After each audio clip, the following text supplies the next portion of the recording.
80 years ago, the guns fell silent across Europe. The bloodiest war in European history ended with the unconditional surrender of Nazi Germany. He pardoned terrorists and criminals. This isn't a second term. It's Trump's second chance to end America, and it's working. So no, you're not better off. You're not safer. Nothing is cheaper. The economy is worse. Our country is in danger. He was dear. They had different politics, but they knew right from wrong. They knew what it meant to be an American. Now it's our turn to fight for America, to stand up to a darkness that threatens the basic rights of Americans. Have you ever wondered why Trump can't stop responding to Lincoln Project ads even when his advisors beg him to ignore them? The answer lies in their brilliant psychological strategy that we're diving into today. These aren't just random parody videos, they're precision-targeted psychological operations designed by experts who understand exactly which buttons to push. Trump's predictable tantrums after each new ad prove the Lincoln Project's entire point while spreading their message far beyond their marketing budget. Before we move on, I'd like to ask you a small favor. If you appreciate this content, please take a second to like this video and subscribe to the channel. Over 98% of you watch the videos without subscribing. It costs you nothing, but it makes a huge difference to us.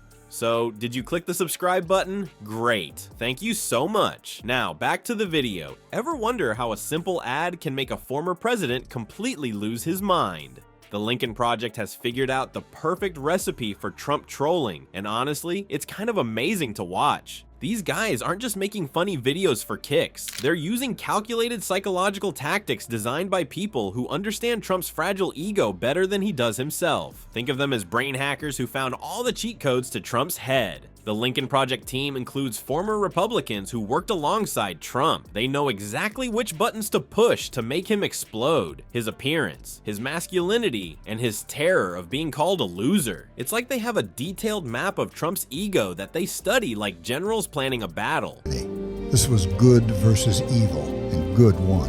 They came from small towns and big cities, the men and women of America, ready to die in places they had never heard of, for a people they didn't know. He pardoned terrorists and criminals. This isn't a second term. It's Trump's second chance to end America, and it's working. So no, you're not better off. You're not safer. Nothing is cheaper. The economy is worse. Our country is in danger. A leader who believes he is above the law.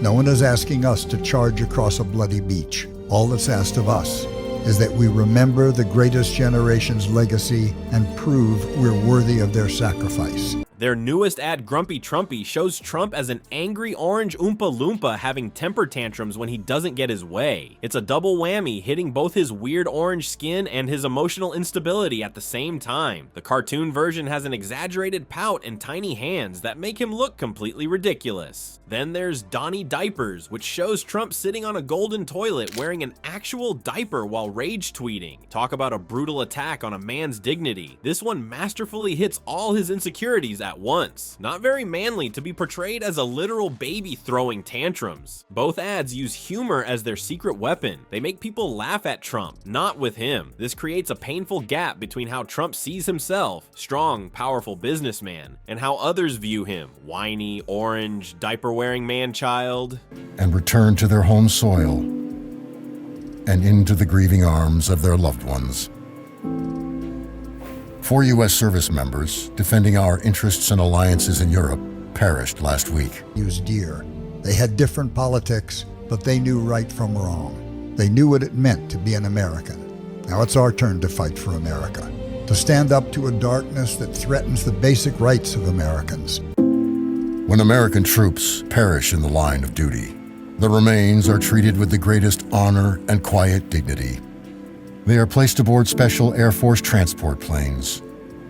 For someone with his ego, that contrast hurts worse than direct criticism. What makes these ads brilliant is how they flip Trump's carefully crafted image upside down. Their previous hits like Art of the Squeal attacked his supposed business skills, while Tremendous Loser highlighted his many failures. The Lincoln Project's strategy is basically political jujitsu. They use Trump's own strength, his massive ego, against him by exploiting his complete inability to ignore criticism. Every word and image is carefully chosen to hit him him where it hurts most. They don't just want to criticize Trump, they want him to have a meltdown. And that's exactly what happens when Trump sees these ads. His reactions are completely predictable, which is exactly what the Lincoln Project is counting on. Remember how your parents told you to just ignore bullies? Yeah, Trump never got that memo. The Lincoln Project knows this, and they're using it to drive him crazy. Trump's advisors have literally begged him to ignore these ads. They know his reactions only make the Lincoln Project's message go viral. It's like telling a toddler not to touch the hot stove. The warning just makes them more curious. But Trump can't help himself. He responds with all-cap social media rants, personal attacks, and brags about how great he is. It's like clockwork. You could set your watch to his tantrums. After the Grumpy Trumpy ad hit the internet, Trump immediately posted a 3 a.m. rant calling the Lincoln Project losers and haters while claiming to be the most successful president ever. Who needs sleep when you can rage post about being portrayed as an orange Oompa Loompa?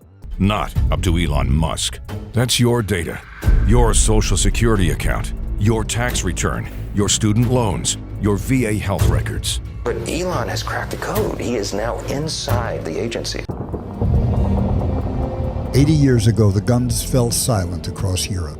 The bloodiest war in European history ended with the unconditional surrender of Nazi Germany. Ask yourself, are you better off than you were 100 days ago? Trump came back, not to lead, but to punish. He purged loyal Americans from government. The Donnie Diapers ad triggered an even bigger meltdown. Trump attacked the Lincoln Project founders personally, which is exactly what they wanted. Nothing says, "I'm definitely not wearing a diaper," like 7 separate angry posts on Truth Social. He might as well have put on a diaper and cried on camera. It would have proven their point less effectively. Trump's reactions validate everything the ads say about him. When they call him childish, he responds with childish insults. When they call him unstable, he posts unhinged rants at 3 a.m. It's like he's reading from their script. Each Trump tantrum creates a perfect publicity cycle. News outlets cover his meltdown, more people see the original ad, and the Lincoln Project's message spreads without them spending another penny. They've basically hired Trump as their unpaid marketing department. The cycle repeats like a broken record. Lincoln Project releases ad, Trump has public meltdown, his reaction proves their point, and even his own followers see both the ad and his embarrassing response. Trump's predictable tantrums have turned him into the Lincoln Project's best asset. He's essentially promoting the very content designed to humiliate him. It's like if the Roadrunner started putting up billboards advertising Wile E. Coyote's traps. The most amazing part? Trump keeps falling for the same trick over and over, turning his social media accounts into his personal tantrum playground. The Lincoln Project can time their ad releases for maximum effect because they know exactly how he'll react. If they weren't his political enemies, they'd deserve a thank you card. The Lincoln Project has created a perfect feedback loop with Trump. They design ads that hit his insecurities, he melts down publicly, and then his meltdowns prove their point. It's political genius wrapped in cartoon Trump diapers. As long as Trump keeps responding like a toddler who dropped his ice cream cone, he'll continue working as the Lincoln Project's unpaid promoter. He's spreading their message while making himself look exactly like the thin-skinned man baby they portray him as. The real genius? Trump still hasn't figured out he's being played. Based on his track record of predictable tantrums, he probably never will.